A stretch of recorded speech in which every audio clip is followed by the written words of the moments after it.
स्वागत है आपके अपने YouTube channel legal information law insights पर। मैं हूं एडवोकेट मुकुंद महाजन। आज हम एक बेहद महत्वपूर्ण विषय पर चर्चा करने जा रहे हैं, सिविल केस की पूरी न्यायिक प्रक्रिया, जिसमें हम जानेंगे 18 स्टेप्स जो एक केस को फाइल करने से लेकर अंतिम जजमेंट और डिक्री तक ले जाती हैं। यह जानकारी आम नागरिकों, लॉ स्टूडेंट्स और यहां तक कि युवा वकीलों के लिए भी अत्यंत उपयोगी है। स्टेज 1 वाद याचिका प्लेंट की तैयारी। सिविल केस की शुरुआत होती है प्लेंट से। यह वादी प्लेंटिफ द्वारा तैयार किया गया लिखित दस्तावेज होता है जिसमें विवाद का पूरा विवरण होता है, किसके खिलाफ मुकदमा किया गया है डिफेंडेंट, किस कानूनी अधिकार का उल्लंघन हुआ है, वादी को क्या राहत रिलीफ चाहिए, जैसे कि नुकसान की भरपाई, निषेधाज्ञा, पुनर्स्थापन आदि। यह सबसे मूलभूत दस्तावेज है और केस की दिशा इसी पर निर्भर करती है। स्टेज 2 कोर्ट फीस और दस्तावेजों का संलग्न करना।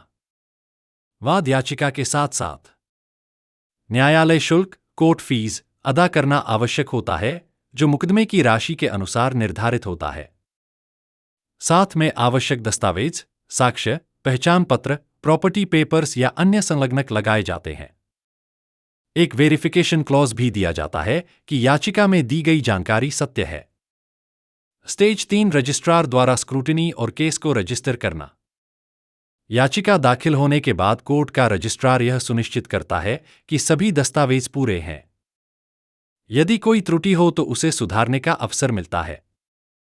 यदि सब ठीक है तो केस को औपचारिक रूप से दर्ज रजिस्टर्ड किया जाता है और उसे एक केस नंबर आवंटित किया जाता है। स्टेज 4 समन्स जारी करना। अब कोर्ट प्रतिवादी को नोटिस या समन्स जारी करता है। इसमें वादी द्वारा लगाए गए आरोपों की कॉपी के साथ कोर्ट में उपस्थित होने की तिथि दी जाती है। समन को याचिका के साथ भेजा जाता है। स्टेज 5 समन की सेवा सर्विस ऑफ समन्स। समन को प्रतिवादी तक पहुंचाया जाता है। कोर्ट का बेलिफ, स्पीड पोस्ट, कुरियर या पद द्वारा। अगर प्रतिवादी अनुपलब्ध हो तो कोर्ट आदेश देकर अखबार में समन प्रकाशित सब्स्टिट्यूटेड सर्विस करा सकता है। यह सेवा सुनिश्चित करती है कि प्रतिवादी को सूचना मिल चुकी है। स्टेज 6 लिखित उत्तर रिटन स्टेटमेंट। प्रतिवादी को आमतौर पर 30 दिनों का समय मिलता है, जिसमें वह अपना उत्तर प्रस्तुत करता है।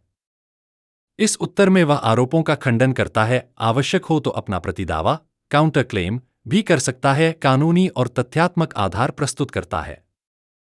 कोर्ट विशेष परिस्थिति में अतिरिक्त समय दे सकती है, अधिकतम 90 दिन तक।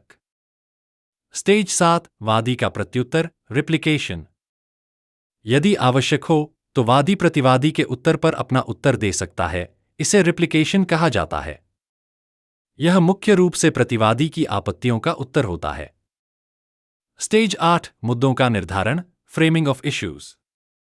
अब कोर्ट दोनों पक्षों की दलीलों और दस्तावेजों के आधार पर यह निर्धारित करता है कि असली विवाद किन किन बातों पर है, किन कानूनी और तथ्यात्मक बिंदुओं पर फैसला लेना है। इन बिंदुओं को ही इश्यूज कहते हैं। जैसे 1, क्या प्रतिवादी ने संपत्ति पर अवैध कब्जा किया? 2, क्या वादी को क्षतिपूर्ति मिलनी चाहिए? स्टेज 9 वादी के गवाह और साक्ष्य प्लेंटिफ एविडेंस। वादी को अब गवाहों की सूची लिस्ट ऑफ विटनेसेस कोर्ट में देनी होती है। मुख्य परीक्षण एग्जामिनेशन इन चीफ में गवाह कोर्ट को अपना पक्ष बताते हैं। प्रतिवादी उनके गवाहों से क्रॉस एग्जामिनेशन करता है। इसके साथ वादी अपने डॉक्यूमेंट्री एविडेंस भी प्रस्तुत करता है। स्टेज 10 प्रतिवादी के गवाह और साक्ष्य डिफेंडेंट एविडेंस। अब प्रतिवादी के गवाहों को पेश करने की बारी आती है। वे अपना पक्ष रखते हैं चीफ एग्जामिनेशन। वादी के वकील उनसे जिरह क्रॉस एग्जामिनेशन करता है। स्टेज 11 अतिरिक्त साक्ष्य या खंडन साक्ष्य रिबटल एविडेंस।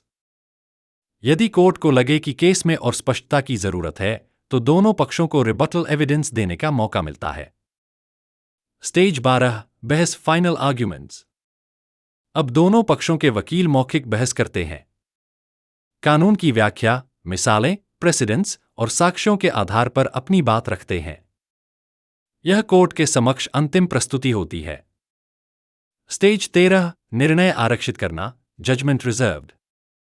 बहस के बाद कोर्ट फैसला तैयार करता है। कुछ मामलों में रिजर्व जजमेंट होता है, यानी कोर्ट समय लेकर फैसला लिखता है।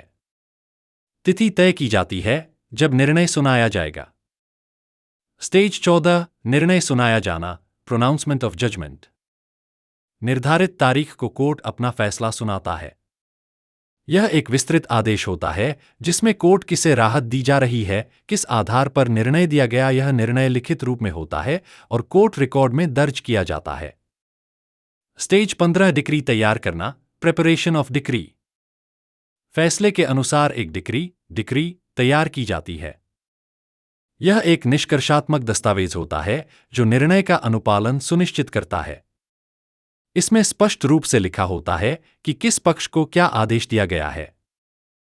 स्टेज 16 डिक्री की निष्पादन याचिका, एग्जीक्यूशन पिटिशन।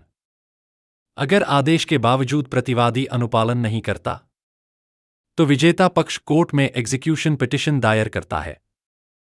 कोर्ट तब आदेश को जबरन लागू कराता है, जैसे संपत्ति कुर्क करना, वेतन रोकना आदि।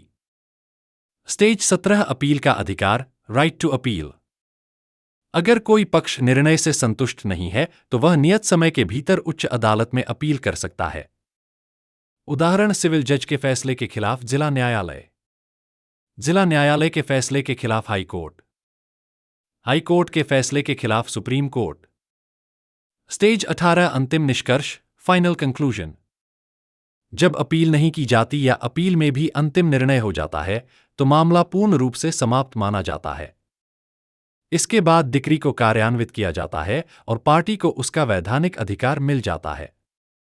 तो दोस्तों, यह थी सिविल केस की 18 स्टेप्स की विस्तृत जानकारी जो हर भारतीय नागरिक को पता होनी चाहिए। वीडियो देखने के लिए धन्यवाद। यदि आपको यह जानकारी उपयोगी लगी तो कृपया लाइक, सब्सक्राइब करें और अपनी राय कमेंट में बताएं। बेल आइकन दबाना न भूलें। अगले वीडियो में फिर मिलेंगे। जय हिंद, जय भारत।